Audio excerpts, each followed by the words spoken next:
திருக்கழுகுன்றத்தை அடுத்த விளாகம் கிராமத்தில் அமைந்துள்ள தான்தோன்றீஸ்வரர் கோயில் குளத்தின் நன்னீரில் சிவராத்திரி நாளில் சங்கு பிறந்ததால் உள்ளூர் பொதுமக்கள் மற்றும் பக்தர்கள் நேரில் கண்டு வழிபட்டனர்.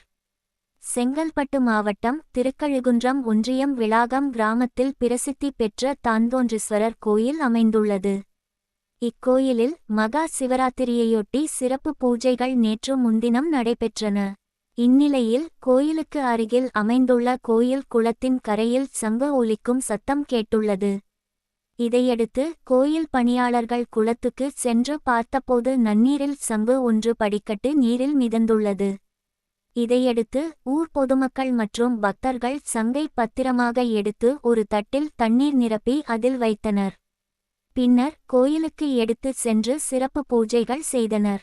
நன்னீரில் சங்கு பிறந்துள்ளதை அப்பகுதி அறிந்த கிராம மக்கள் ஆர்வத்துடன் கோயிலுக்கு வந்து சங்கை வழிபட்டனர்.